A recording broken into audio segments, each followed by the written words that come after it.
Chers bien-aimés, bonjour. Nous sommes sur notre plateforme Shingira Ina Imana.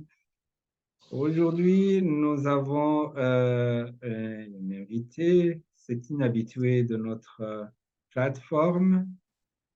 Elle va vous donner aussi son identité, mais je vais la prier de prier d'abord avant que nous commencions notre entretien. Je te remercie. Ok. Bonjour, je m'appelle Otonayo Ansil. Je suis la servante de Dieu qui travaille ici à l'œuvre de Dieu au Burundi.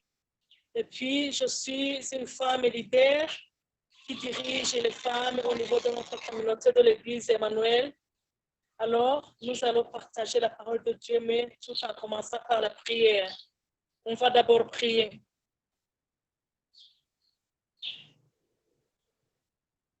On va prier. Oui, on y va, allez-y. Allez-y, oui. Oui, Seigneur Dieu de gloire, nous te rendons grâce et gloire Jésus-Christ. Merci de nous avoir permis de faire cette émission. Nous te rendons grâce et gloire. Nous bénissons tous ceux qui vont nous écouter pour cette émission, Seigneur. Nous t'invitons et nous invitons le Saint-Esprit pour venir nous assister parce que sans toi, Seigneur Jésus, nous ne pouvons rien.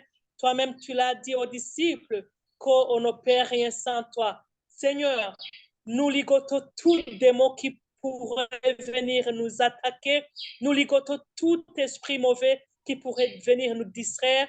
Au nom puissant de Jésus-Christ de Nazareth, sois l'assistant de cette émission et que Jésus règne et que Jésus, tu règnes dans le cœur des gens qui vont nous écouter. Merci et nous te prions ainsi, Jésus, à ton nom merveilleux saint. Amen. Amen, amen, amen. Nous nous réjouissons de vous accueillir encore une fois ici.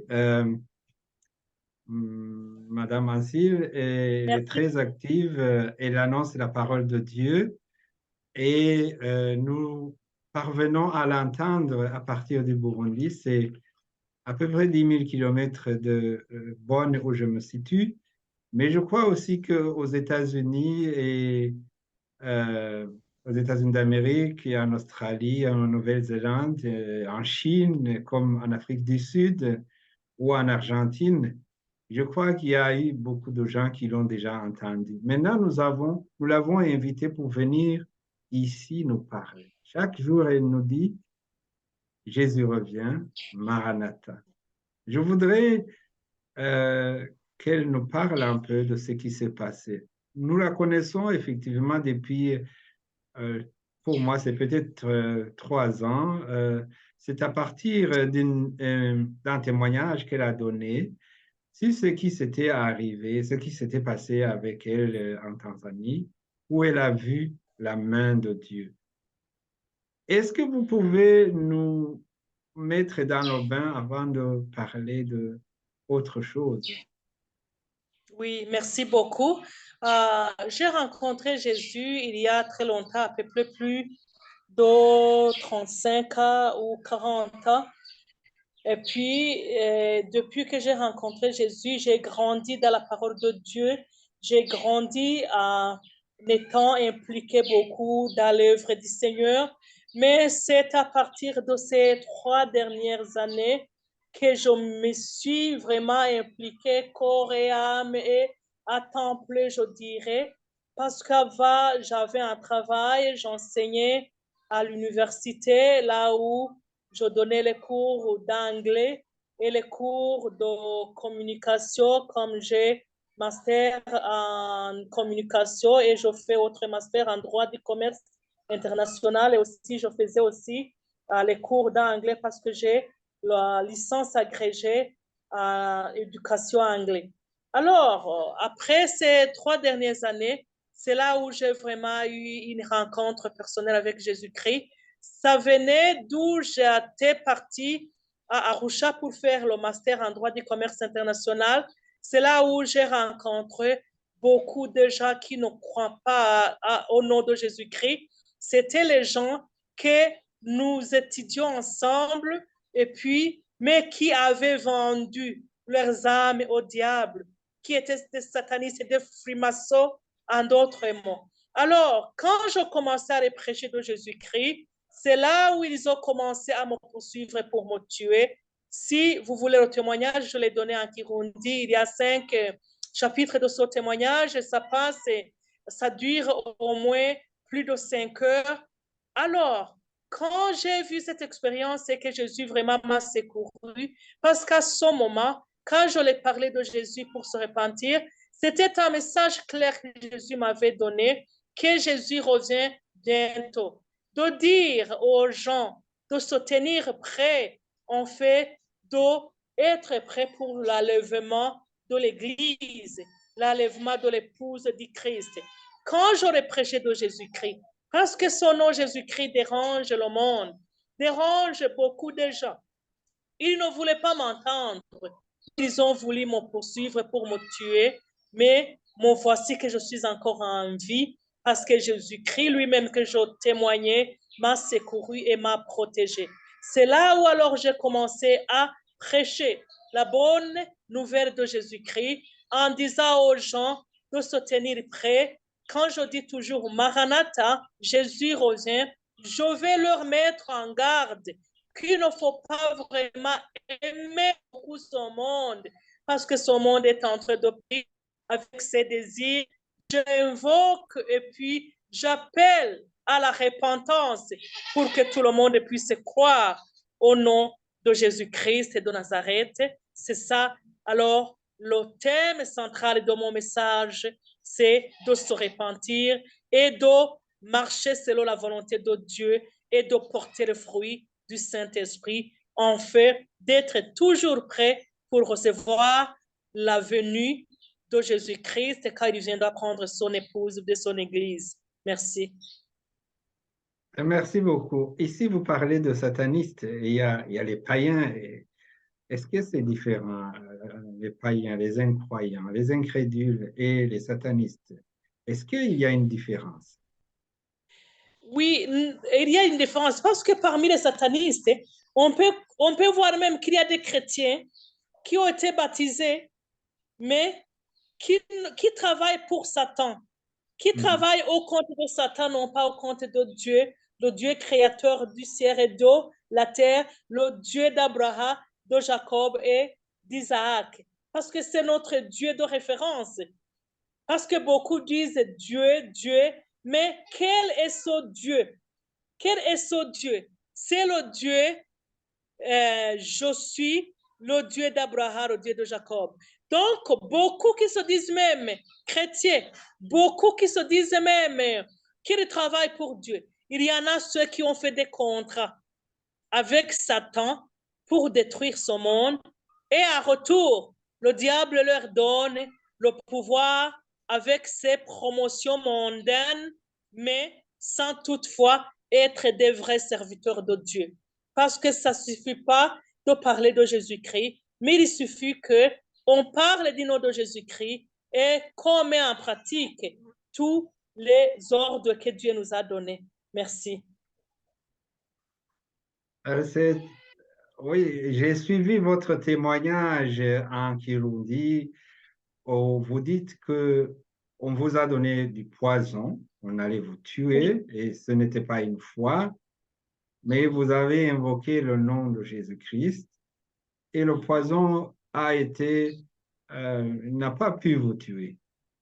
Oui, ça c'est vrai. C'est un vrai témoignage. On m'a donné pour une fois le poison dans la nourriture et c'était le poison qui ne devait pas passer 1 heure sans me tuer. Mais avec le nom de Jésus-Christ, quand j'ai invoqué le nom de Jésus-Christ, par la foi, Jésus m'a dit, ma fille, je te secouris, je te guéris, je t'épargne de la mort pour que tu fasses mon œuvre en fait d'aller témoigner les bienfaits de l'Éternel. Et la deuxième fois, quand je suis retournée, on m'a donné du poison dans les Fanta, dans les limonades et les cakes parce qu'on avait organisé une forme de dire que c'est un anniversaire qu'on est en train de préparer pour l'un de nos camarades de classe, mais ce poison-là n'a pas fait effet.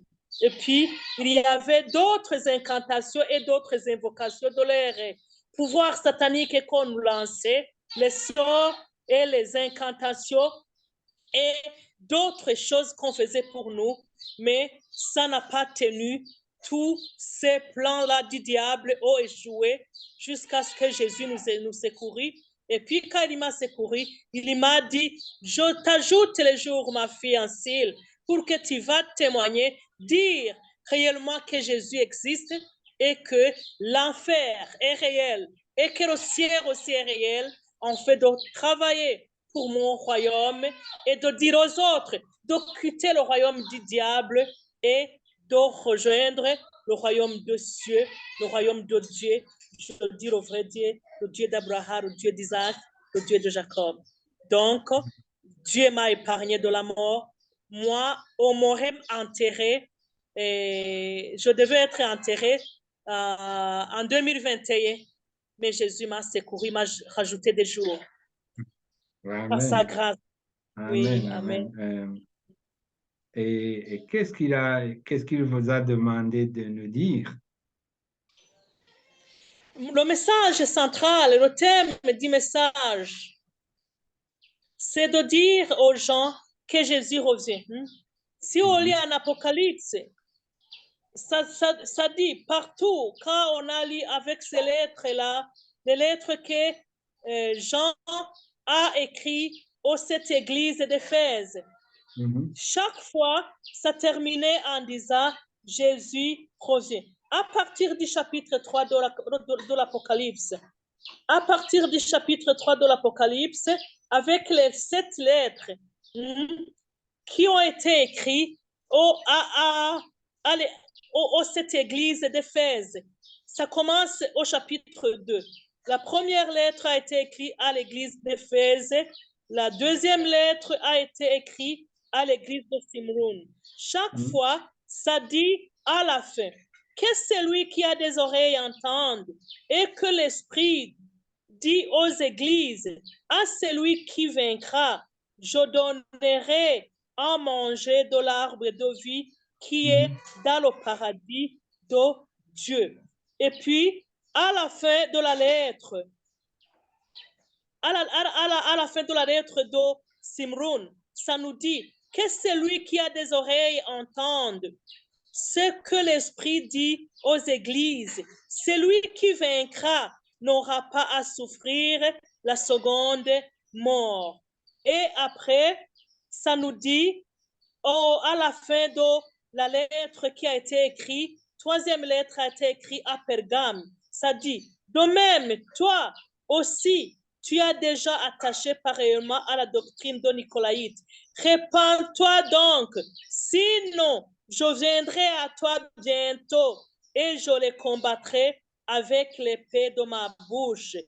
Que celui qui a des oreilles entende ce que l'Esprit dit aux églises. À celui qui vaincra, je donnerai de la manne cachée et je lui donnerai un caillou blanc.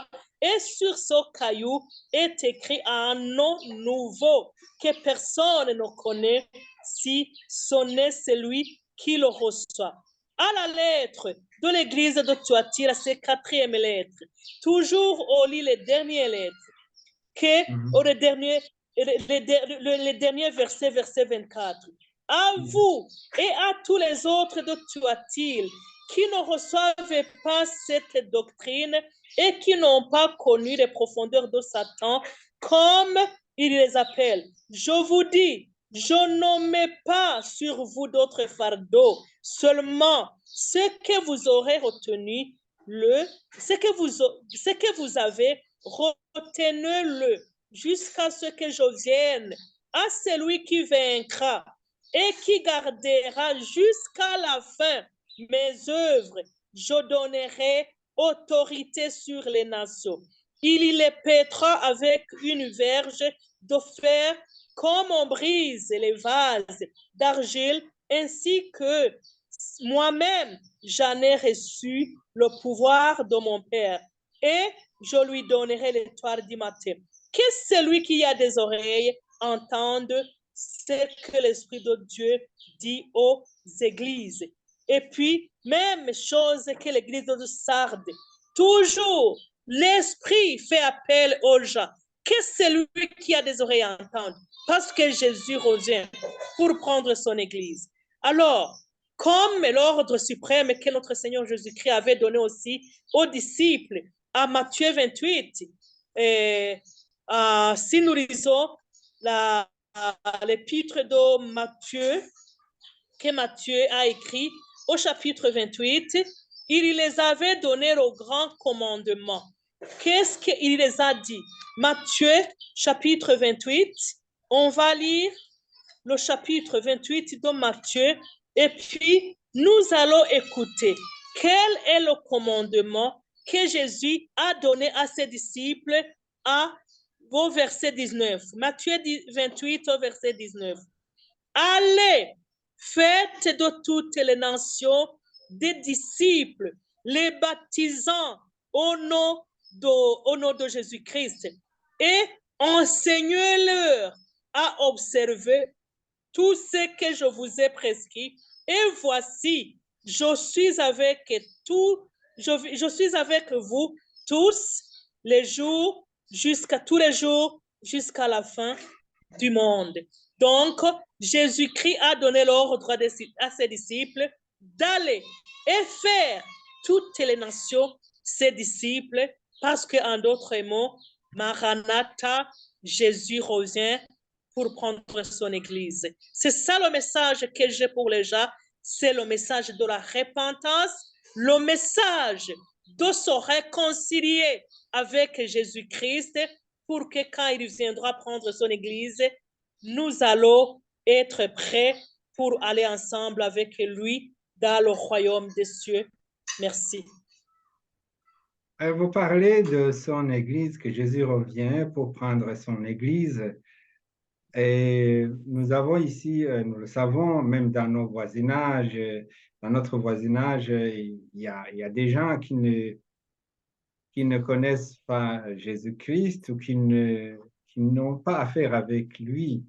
Est-ce que vous avez aussi un message pour eux ou c'est une histoire comme le voisin qui dit papa va revenir de Bujumbura et puis vous vous dites mais peut-être il sera gentil avec nous, mais c'est leur papa, hein? Hein?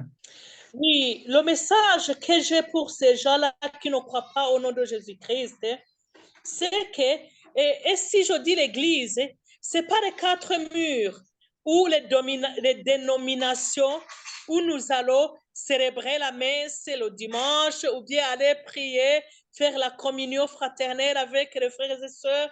Ce n'est pas ça l'Église du Christ. L'Église du Christ, c'est le cœur de celui qui a reçu Jésus-Christ comme le Seigneur et le Sauveur. Comme ici en Apocalypse chapitre 3, le verset 10, le verset 20, il nous dit, voici, je me tiens à la porte et je frappe. Si quelqu'un entend ma voix et ouvre la porte, j'entrerai chez lui, je souperai avec lui et lui avec moi. Celui qui vaincra, je le ferai asseoir avec moi sur mon trône, comme moi j'ai vaincu et me suis assis avec mon Père sur son trône.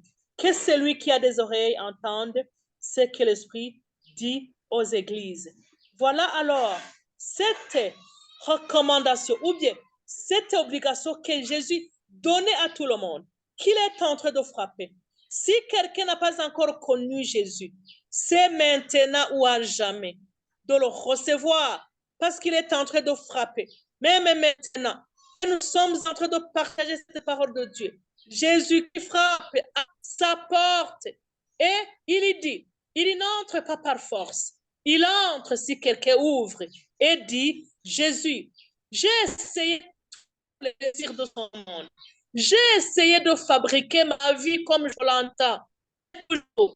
J'ai échoué. Et maintenant, je te donne, Seigneur, ma vie pour que toi seul, tu sois le maître de ma vie. Jésus entre et il nous donne la paix, il nous donne l'assurance et la garantie d'être avec lui au ciel, car il viendra prendre son épouse de son église. C'est alors, maintenant à jamais, on fait appel à celui qui n'a pas encore entendu de Jésus, que Jésus-Christ est réel et qu'il viendra pour juger le monde, que celui qui ne l'a pas encore reçu, que c'est le moment de le recevoir en disant, Jésus-Christ, entre dans mon cœur et je veux que tu arranges ma vie comme tu veux, en fait d'hériter le royaume des cieux. Moi-même, que mon nom soit inscrit dans le livre de vie. Merci. Oui, bonne question. Et les morts, parce qu'il y a beaucoup de gens qui sont morts avant nous.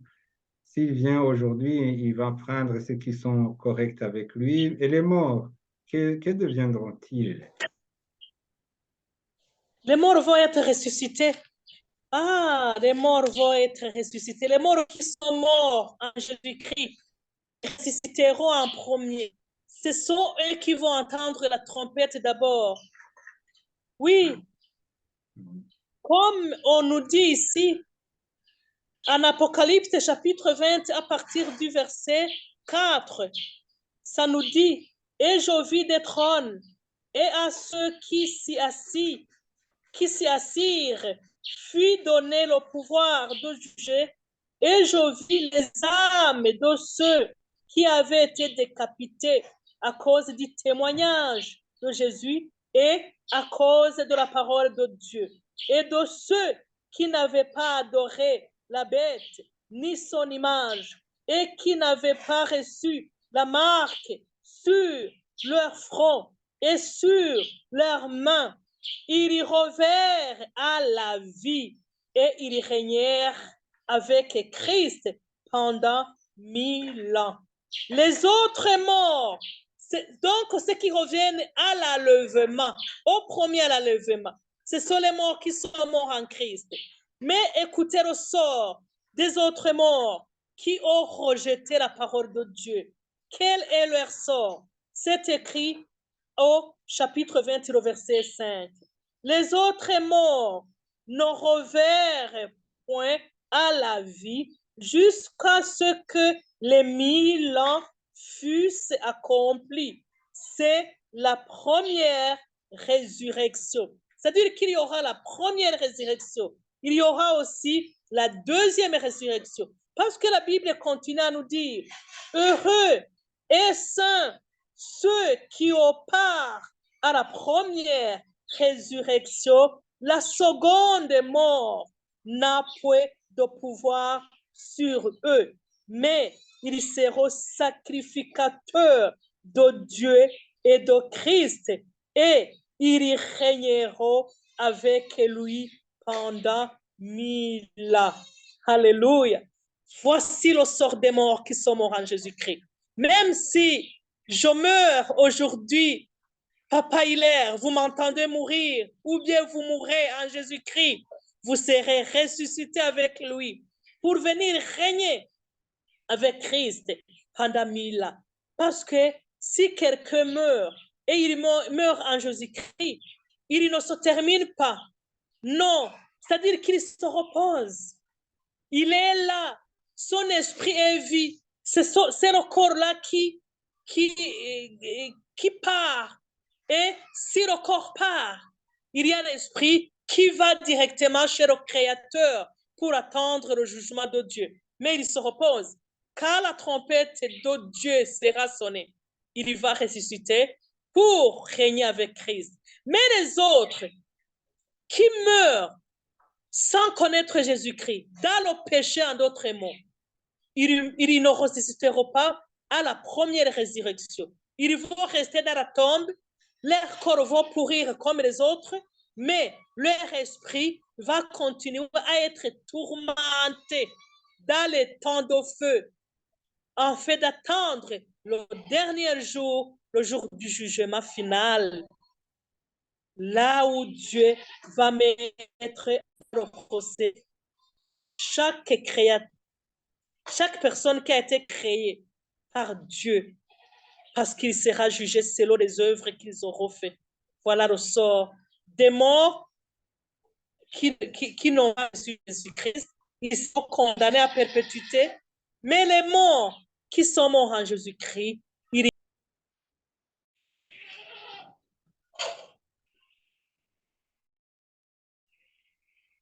Écoutez, c'est de ma faute, hein? Maintenant, vous m'entendez, n'est-ce pas? oh, ok, Oui, maintenant je vous entends. oui, Oui, oui, oui. parce que il y avait une déconnexion de la voix.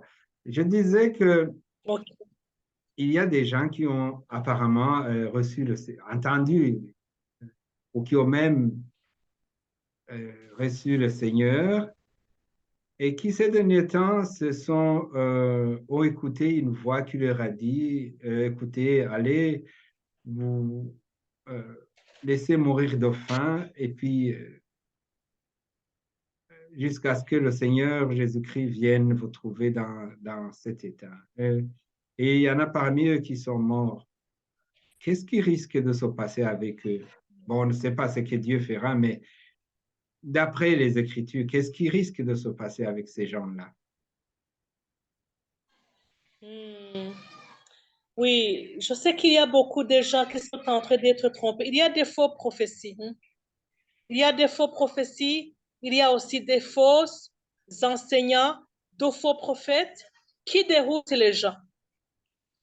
Parce que, souvenez-vous, Monsieur Hilaire, que le diable n'aime pas l'être humain. Il veut, comme lui, il va périr dans l'enfer parce que il est déjà condamné à perpétuité. C'est pour cela que les morts, les gens qui déroutent beaucoup de personnes existent toujours, même au temps de Jésus-Christ. Parce que Jésus-Christ lui-même à son temps disait, prenez garde de ces faux prophètes, de ces faux enseignants, parce qu'ils viennent chez vous en sauvetissant du pot de quoi? Du pot de l'agneau. À l'intérieur, ce sont des loups dévorants. Et ils vont dérouter beaucoup de gens. Ils vont faire beaucoup de signes. Ils vont faire des prodiges et des miracles pour attirer la majorité des gens. Et beaucoup déjà seront trompés. Et beaucoup déjà seront détournés à la vérité de la Bible et de la parole de Dieu.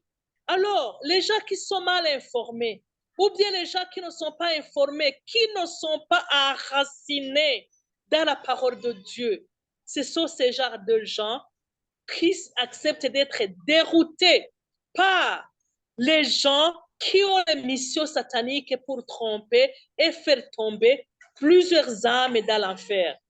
Parce que souvenez-vous que la Bible dit que comme était au temps de Noé, ça sera aussi la même chose que les derniers jours.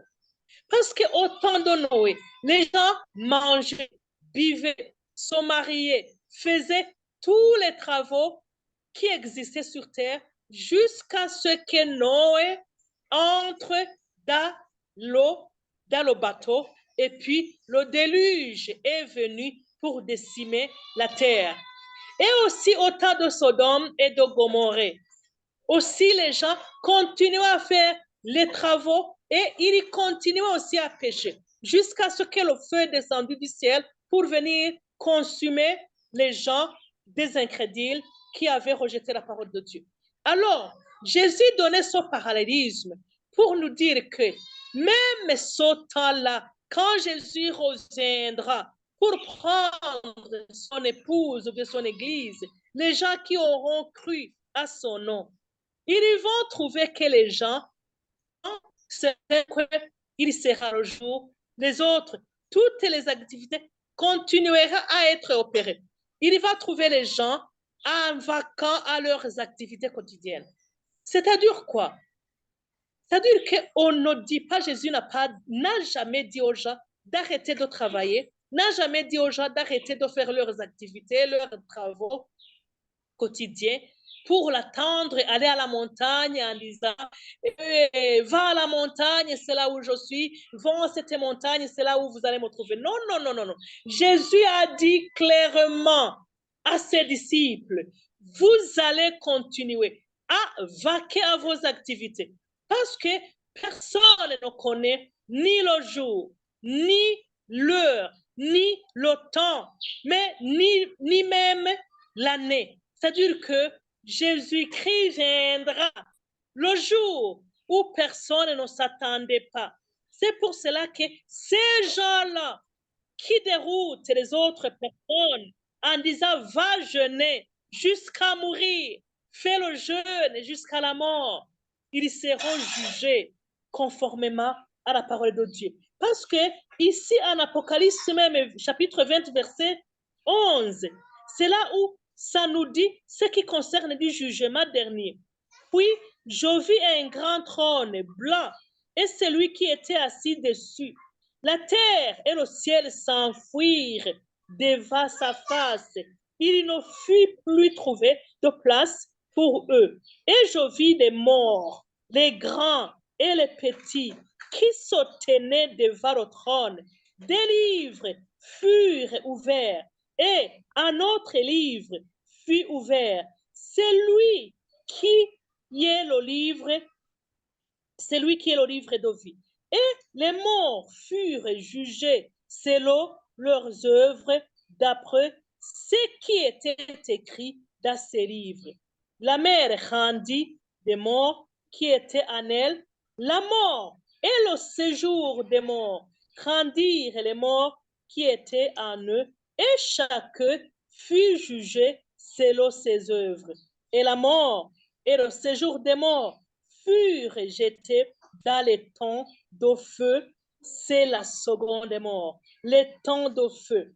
Quiconque ne fut pas trouvé écrit dans le livre de vie fut jeté dans les temps de feu. C'est ça le jugement dernier. Il n'y a pas à dire, moi je priais 40 jours. Moi, j'ai prié 100 jours sans manger ni boire.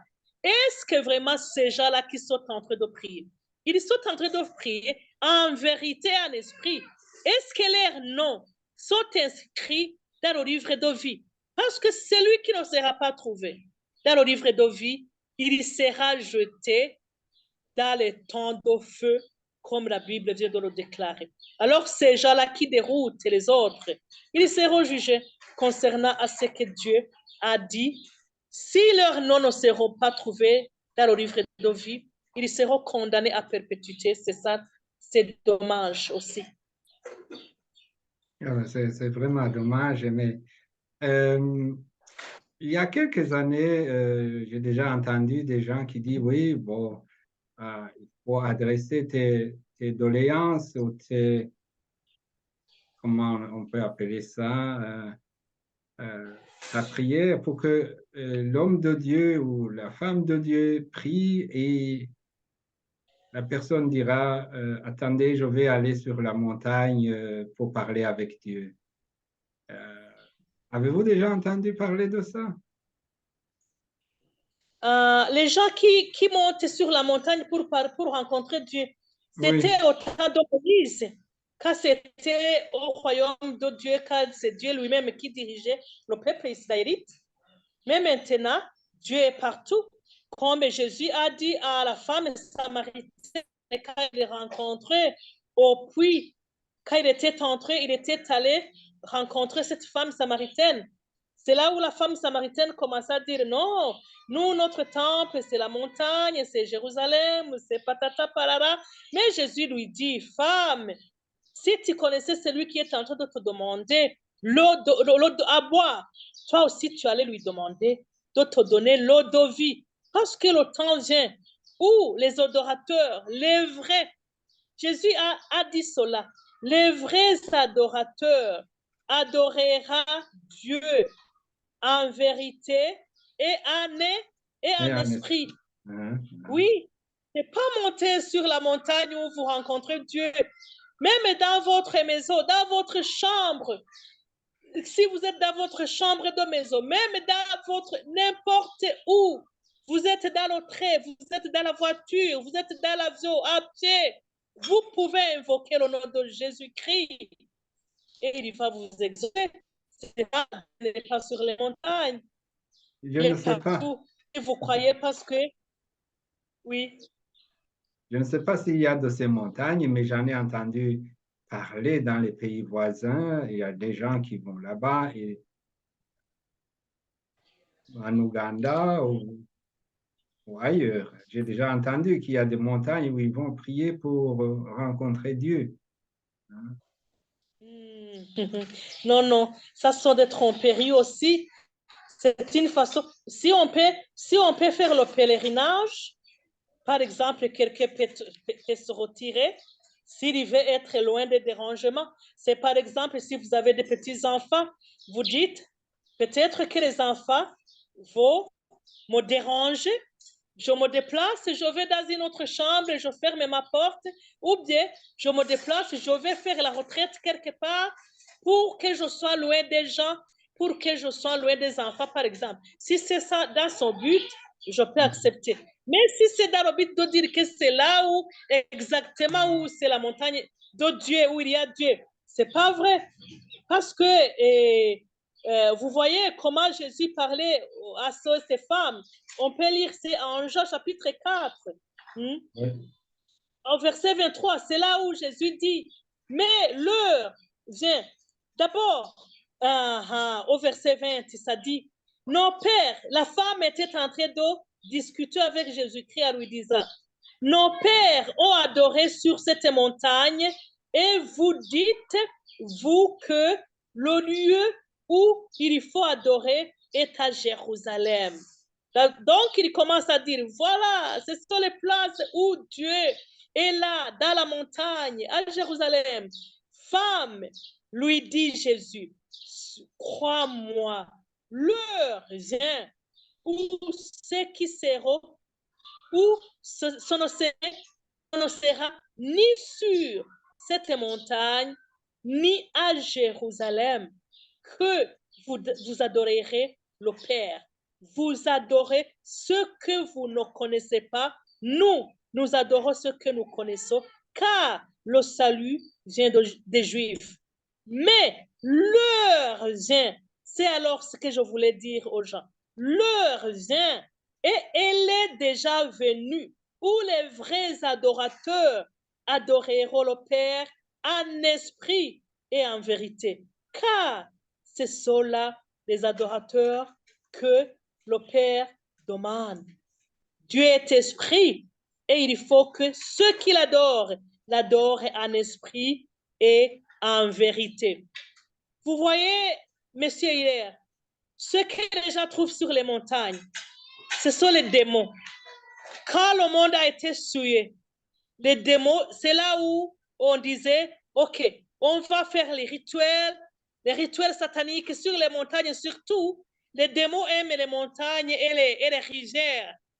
Vous connaissez dans le temps quand on allait, voilà, on va. Vous savez que même les sorciers participent, font ce sorte-là de pèlerinage. Ils vont dans les rivières, ils montent dans les montagnes. Et c'est là où parfois les gens trouvent des faux prophéties et ils trouvent de quoi? Parce qu'ils montent aux montagnes, non pas dans le but de rencontrer Dieu, en pensant que c'est là où se trouve Dieu, et ils laissent Dieu dans leur maison, ils laissent Dieu en eux. Parce que Dieu, il dit qu'il est esprit. Et l'esprit est où? L'esprit est partout. Il est chez nous, il est chez vous, il n'est pas seulement sur les montagnes. C'est ça que je pourrais dire aux gens. Quiconque invoquera le nom de l'Éternel sera sauvé. Et Jésus-Christ, Dieu est partout. Merci. Amen, amen. Merci beaucoup pour votre... Nous avons reçu beaucoup, beaucoup d'enseignements et beaucoup de précisions. Et je suis sûr qu'il y aura, si vous êtes sage, mettez en commentaire, dites-nous si, ce que vous pensez de ce qui a été donné comme précision. Moi, pour ma part, je suis vraiment satisfait. C'est que le temps nous manque. Je veux demander à notre invité, encore une fois, à terminer et à prier pour clôturer cet entretien.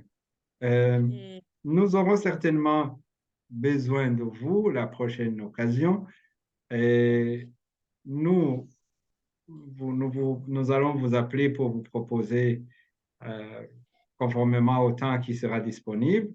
Et vous, de votre part, si vous avez un message urgent, comme vous en avez souvent, n'hésitez pas de nous contacter. Nous allons nous arranger pour recevoir ce message et Merci le beaucoup. diffuser. j'aimerais, avant de prier, vraiment inviter les gens à croire en Jésus-Christ, parce que le ciel est réel, comme je l'ai dit, et l'enfer aussi est réel. Et cette femme que nous étions en train de dire, la femme samaritaine là, elle priait même, c'est lui qui ne connaissait pas. Parce qu'il disait au verset 25, la femme lui dit, je sais que le Messie doit venir, c'est lui qu'on appelle Christ. Quand il sera venu, il nous annoncera toutes choses. Donc, il savait les Écritures, cette dame-là. Mais il ne savait même pas, jusqu'à ce point-là, qu'il est en train de parler avec le Messie lui-même. C'est là alors où beaucoup de gens ont des problèmes. Ils laissent Jésus-Christ chez eux. Ils veulent aller chercher Jésus-Christ chez un autre prophète, chez une montagne quelconque ou quelque part, alors que Jésus-Christ est là. La femme était là devant Jésus-Christ. Elle était en train de parler avec Jésus-Christ. Elle récitait même les Écritures sans toutefois connaître que Jésus-Christ est avec elle, que Jésus-Christ est devant elle. C'est là alors où Jésus l'a révélé encore une fois en disant, oh, la femme elle dit, je le suis, moi qui te parle. C'est là alors où la voile a été tombée de ses yeux et puis Jésus lui a annoncé qu'il est lui le Messie, qu'il est en train de parler avec le Messie lui-même. Beaucoup de gens ne comprennent pas Jésus parce qu'ils n'ont pas le temps de s'asseoir et de le mettre en pratique et de mettre en pratique la parole de Dieu. J'invite aux gens, j'implore aux gens qui ne connaissent pas encore une fois Jésus-Christ de dire, Jésus, j'ai dans mon cœur, j'ai besoin de toi. Parce que sans Jésus, on est voué à l'échec. Tout ce qu'on fait, c'est nul. Que Dieu nous bénisse. On va prier. Seigneur, merci pour tous ceux qui vont te recevoir comme maître et sauveur de leur vie. Beaucoup de gens souffrent de plusieurs manières et ils souffrent grandement parce qu'ils ont rejeté la pierre angulaire qui est toi, Jésus-Christ.